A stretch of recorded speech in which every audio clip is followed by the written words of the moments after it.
Hello YouTube vintage stereo collectors.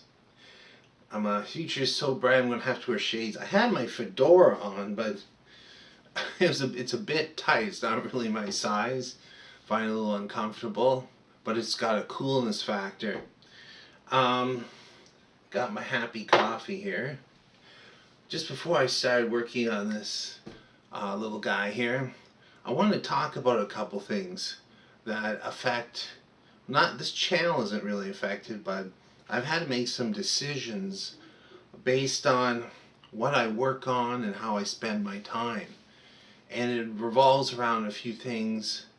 One of them is I'm supposed to be retired. I'm working more hours than I ever have. I'm working 7 days a week between several things. And it seems to be what you have to do these days to pay your bills. But I'm also have some health issues I want to take care of. I guess what it comes down to is there's the things I want to concentrate on, the things that I don't want to do anymore because they cause me a lot of grief. I want to concentrate on this channel because I think it's a great way to impart wisdom on these vintage devices and how to repair them, and just I like doing the videos on little things like how to select capacitors, how to change parts, how to re-glue or put something together. I think the feedback I get is overwhelmingly positive. I want to thank you for that. There's some that I work on that you don't see because the people that own them don't want them featured, or I've been running into a lot of stuff lately, and I've got some units sent my way that were looked at or worked on by another shop in my same town. There's only one bricks and mortar repair shop still going in my city of 700,000 people, whatever it is. And some of the stuff that I've got is stuff they couldn't fix or wouldn't fix. And I've got into it, and it's been time consuming, and sourcing parts, a real headache. Then you put it together, it doesn't perform that well. And so really I've learned quite a few things from the way Skylab's Audio does business, Kevin, and I understand why they don't take in things that they haven't sold and restored.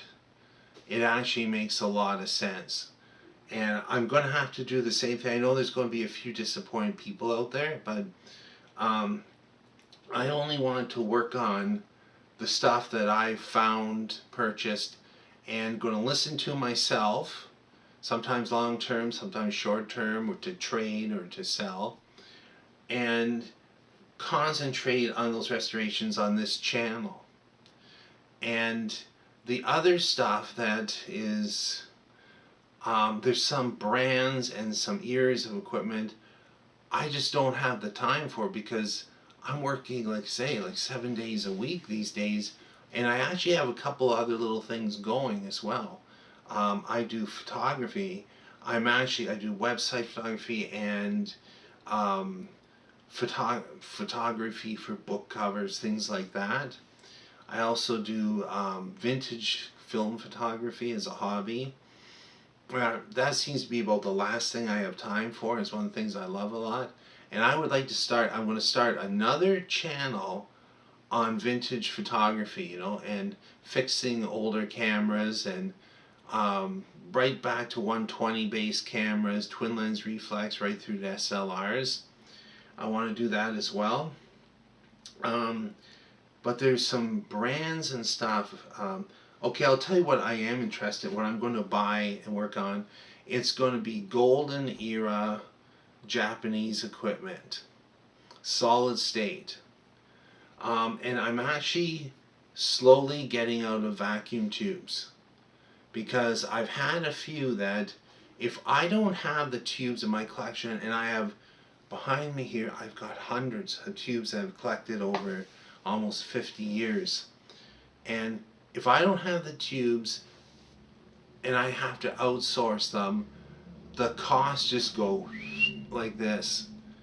There's nobody selling reasonably priced tubes anymore. And there are some brand new tubes. Even those aren't that cheap once you get them, bring them in. And there's a lot of things. For instance, I worked on one about 2 years ago, and I put JJ Tesla tubes in it. And the person that owned it was like, I want new old stock. I'm not going to pay for those. Well, I had no I had nothing else to put into it. We came to an agreement, but I'm finding with tube gear, too expensive to source it. There's a lot of new tube gear out there that's fantastic, but it's too expensive to source, and it's getting too expensive to repair. I end up, well, that's just the enterprise calling. Um, it's too expensive to repair. It just seems project after project is a black hole of time and money. And so I might pick up the odd piece that's really nice, but I'm going to be selling off some of my tubes and using them up. I'm going to do the odd tube radio. I have a few downstairs that I bought that I haven't restored.